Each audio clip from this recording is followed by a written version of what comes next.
as a subject for the remarks of the evening, the perpetuation of our political institutions is selected.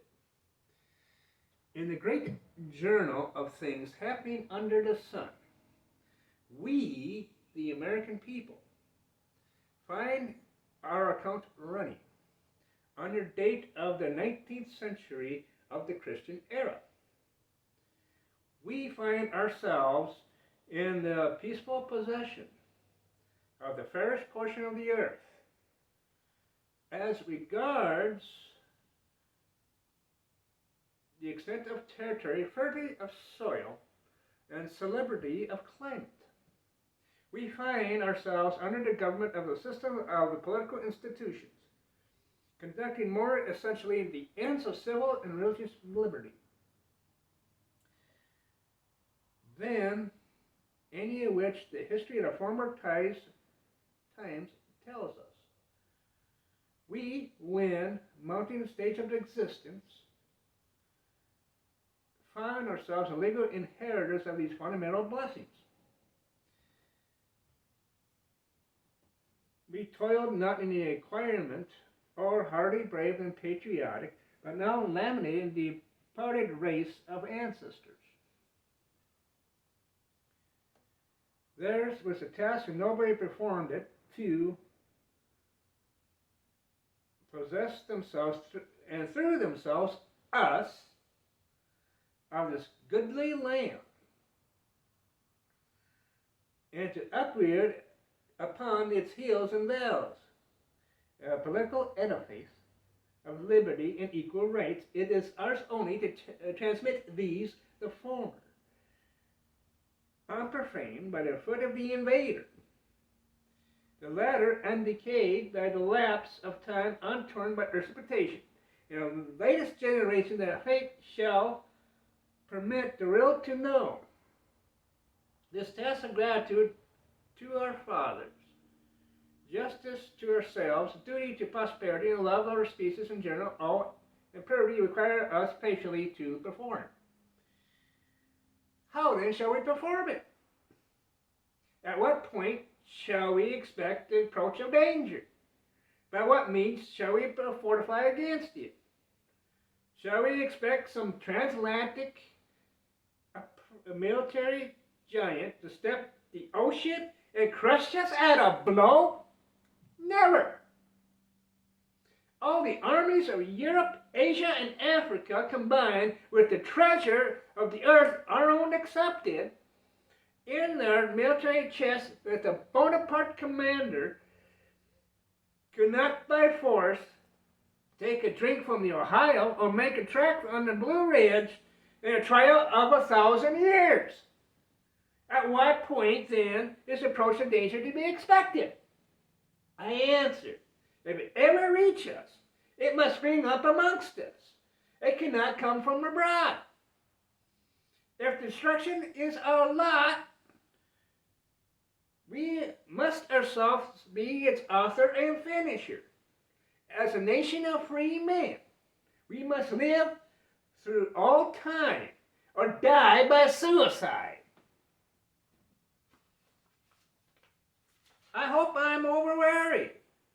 But if I'm not, there is, even now, something of ill omen amongst us.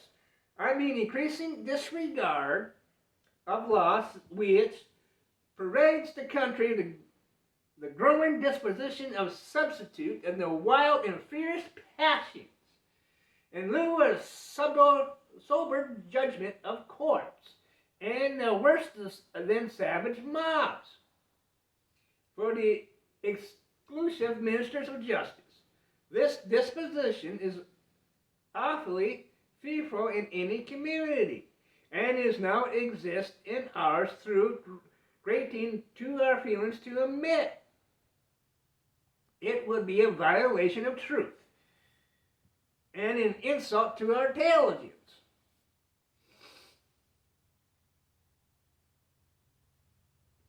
To deny accounts of outrages committed by mobs form the everyday news of the times. They have pervaded the country from New England to Louisiana.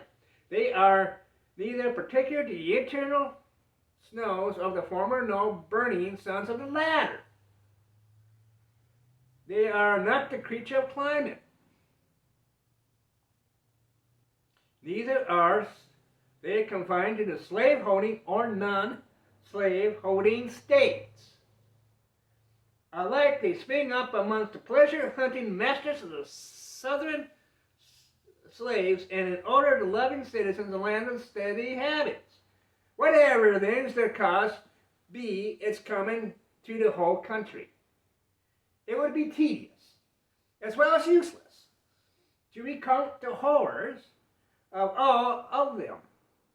Those happening in the state of Mississippi and at St. Louis are perhaps the most dangerous an example of revolting to humanity. In the Mississippi case, they first commenced by hanging the regular gamblers.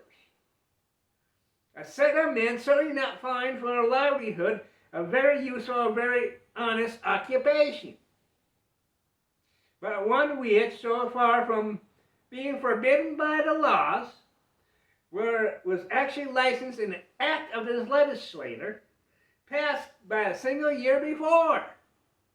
Next, Negroes suspected of conspiring to raise an insurrection were cut up and hanged in all parts of the state. Then white men supposed to be leagued with the Negroes, and finally strangers from neighboring states, go teeter on business were in many instances subjected to the same fate. They went on the process of hanging, from gamblers to Negroes to white citizens, and those to strangers, till dead men were seen literally dangling from the bronze of tree upon every roadside, and in numbers almost sufficient to rival the native Spanish moss of the country as a drapery of the forest. Turn then to the horror-striking scene at St. Louis. A single victim was only sacrificed there. His story is very short, and is perhaps the most highly tragic. If anything else of its length has been witnessed in real life, a muddled old man by the name of McIntosh was seized in the street, dragged in the suburbs of the city, chained to a tree, and actually burned to death. And well, within a single hour of the time that he had been a free man, attending to his own business and with peace with the world. Such is the efforts of mob law. Such is the scenes becoming more and more frequent in this land, and lately famed and loved of law and order, in the stories of which they have been not grown too familiar to attract anything than idle work. But you are perhaps ready to ask, what does this have to do with the perpetuation of our political institution? I answer, it has much to do with it.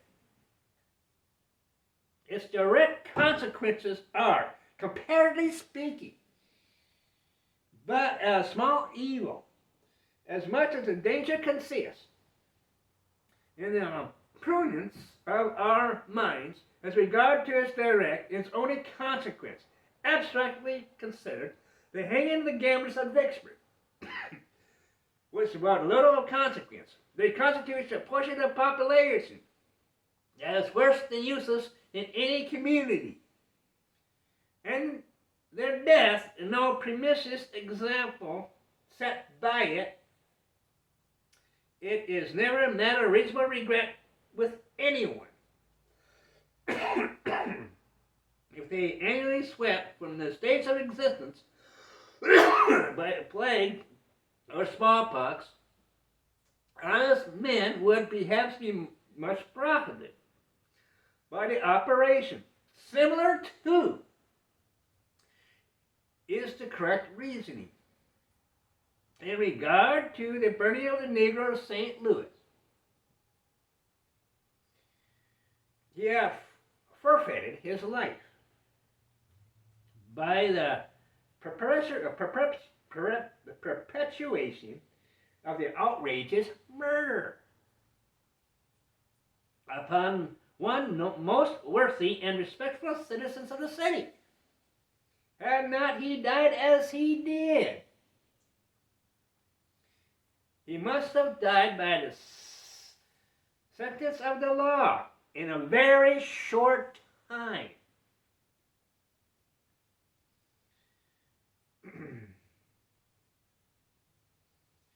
Afterwards, as to him alone, it was, well, the way it was. It could otherwise have been.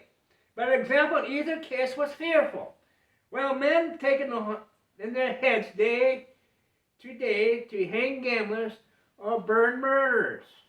They should recollect that in the confusion usually attending such transactions, they would be as likely to hang to burn someone who is neither a gambler nor a murderer, or one who is, and that acting upon the example set of the motto tomorrow may probably will burn someone by the very same mistake. And not only so, the innocent of those who had ever set their faces against violations of the law in every shape, alike with the guilty, fall victims to the ravages of mob law. Thus it goes on step by step till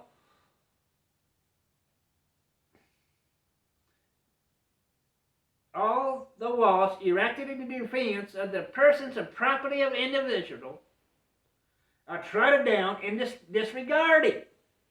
But all this even is not the full extent of the evil. By such examples, by instances of the perpetrators of such acts going unpunished. The lawless in spirit are encouraged to become lawless in practice.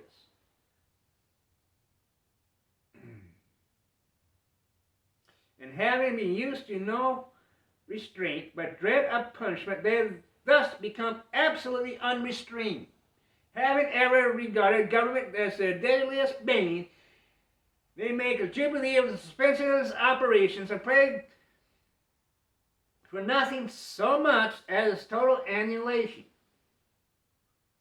While on the other hand, good men who love tranquility, who desire to abide by the laws, enjoy their benefits, who gladly spill their blood in defense of their country, seeing their property destroyed, their families insulted, and prospect that forbids to change for the better, became tired of and disgusted with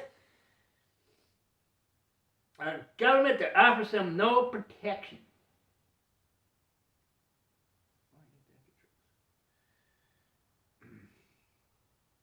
And not much averse to the change to which they imagine they have nothing to lose.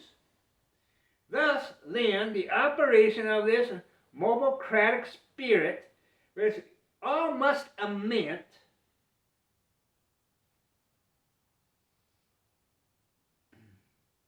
is now abroad with the land. The strongest bulwark of any government, particularly of those constituted like ours, may effectively be broken down and destroyed. I mean the attachment of the people. Whenever the effect shall be produced amongst us, whenever the victorious portion of the population shall be permitted to gather in bands and hundreds of thousands and burn churches, ravage, rob provision stores, foreign printing presses to the river, and shoot editors, hang and burn obnoxious persons at pleasure and with impunity. Depend on it, this government cannot last. By such things, the feelings of the best citizens become more or less alienated from it, and thus be left without friends, or with too few. And those few too weak to make their friendship official. At such times, under such circumstances, men of sufficient talent and ambition would not be one to seize the opportunity, strike the blow, and overturn the fair fabric, which was the last half century have been the fondest hope and lovers of freedom throughout the world. I know the American people is much attached to the government. I know they wouldn't suffer much of a stake. I know they would endure evils long and patiently before they ever think of exchanging it for another. Yet, notwithstanding all of this, if laws are continually despised and disregarded, if the rights are not secured, if the persons and property are held in no better character than caprice of a mob, the alienation of their affections from the government is the natural consequence. And to that, sooner or later, it must come. Here, then, is one point where its danger may be expected. The question reoccurs: how should we fortify against it? The answer is simple. Let every American, every lover of liberty, every well-wisher to his prosperity, swear by the blood of the revolution, never to violate the least particular,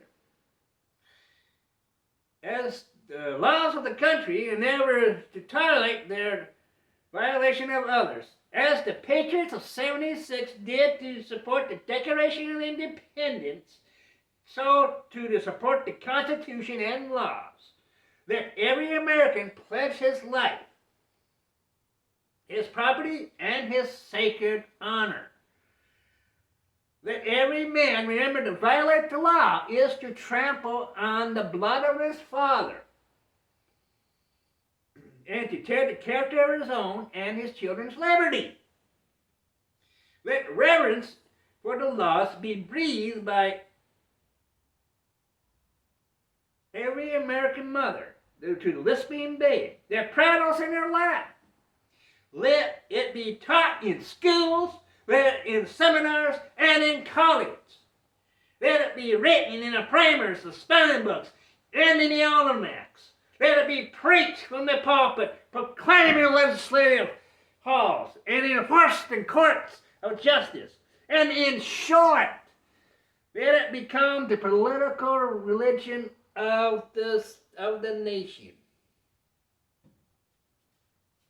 And let it, the old and the young, the rich and the poor, the grave and the gay, all sexes and tongues, all colors and conditions, sacrifice unceasingly upon its altars.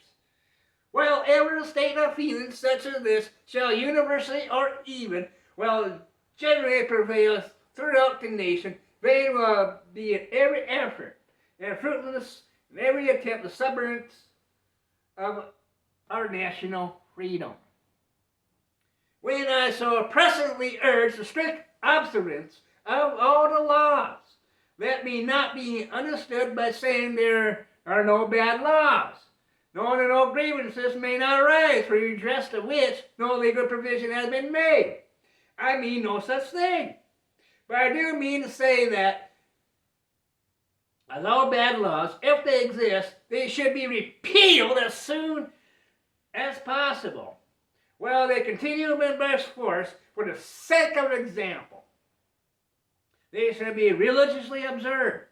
So, also in unprovided cases, if such arise, let proper legal provisions be made for them, that the least such arise. And let proper legal provision be made for them with the least possible delay. But till then, let them, and not too intolerable, be borne with. There are no grievance that is to fit the object of redress by mob law. In any case that arises, as for instance the promulgation of abolition, one of two positions is necessary true. That is, the thing is right within itself, and therefore deserves the protection of all law and all good citizens, or it is wrong, and therefore proper to be prohibited by legal enactments.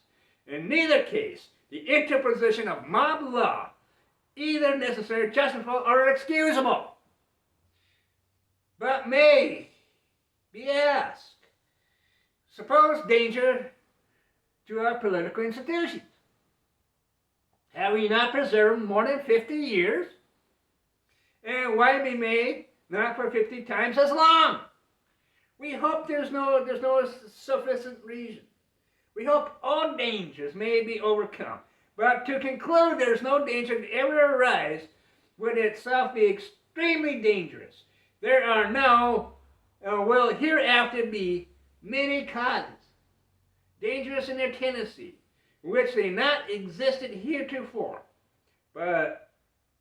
and which are not insignificant to merit attention, that our government should have been maintained in its original form from its establishment till now.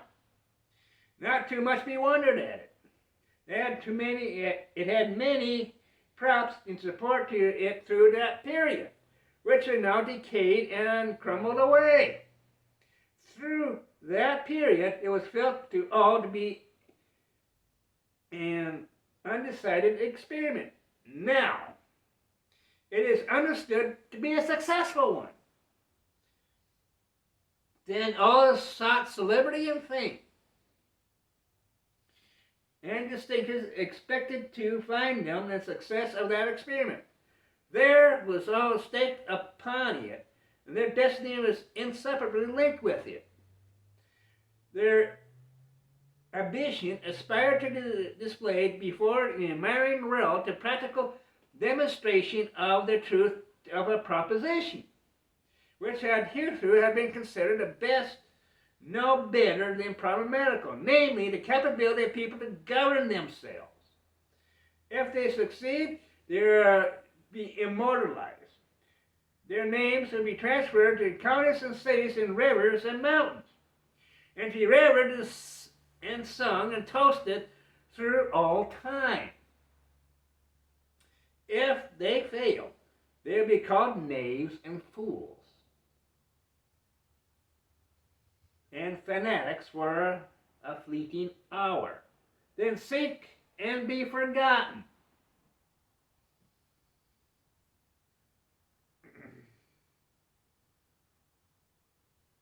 They succeeded, the experiment is successful, and thousands have won their deathless names making it so. But when the game is caught, I believe it is true that we're catching in a pleasures of chasing. The field is glorious harvested, and the crop rare appreciated. But now reapers will arise, and they too will seek a field. To deny what the history of the world tells us is true. To suppose that men of ambition do, they will naturally seek the gratification of the ruling passion, as others have done before them. The question then is that can that gratification be found to supporting the maintained edifice that has been sufficiently qualified for any task they should undertake? May ever be found, and whose ambition would inspire nothing beyond the seat in Congress, a gubernatorial or presidential chair, but such belong not to the family of the lion or the tribe of the eagle. What think you these places would satisfy an Alexander, a Caesar, or a Napoleon? Never! Towering genius disdains a beaten path. It seeks regions hitherto unexplored. It sees no distinction in adding story to story upon the monuments of fame erected in memory of others. It denies that it's glory enough to serve under any chief. It scorns to tread in the footsteps of any predecessor, however illustrated. It thirsts and burns for distinction, and if possible, it would have it whether the expense of emancipating slaves or enslaving free men. It is unreasonable then to expect that some men possess the loftiest genius, coupled with ambition and sufficient to push the uttermost stretch and will sometimes spring up amongst us. And when such one does, it will require the people to be united with each other and attach the governments to and laws and generally intelligent to successfully frustrate his designs. The station would be his permanent object, although he would as willingly, perhaps more so, acquire it doing good as harm. Yet that opportunity being past and nothing left to be done by way of building up, he was so boldly to the task of pulling down. Here then is a probable cause, highly dangerous, and with such one as could not have well existed heretofore. Another reason, which one was, but which, to the same extent, is now no more, has done much in maintaining our institutions thus far. I mean the powerful influence which interesting scenes of the Revolution had upon the passions of the people distinguished from their judgment. By this influence, the jealousy, envy, avarice, and incidents of our nature and circumventing states of peace, prosperity, conciliation, strength for a time, in great measure smothered and rendered inactive, while deep-rooted principles of hate and a powerful motive of revenge, instead being turned against each other and were directed exclusively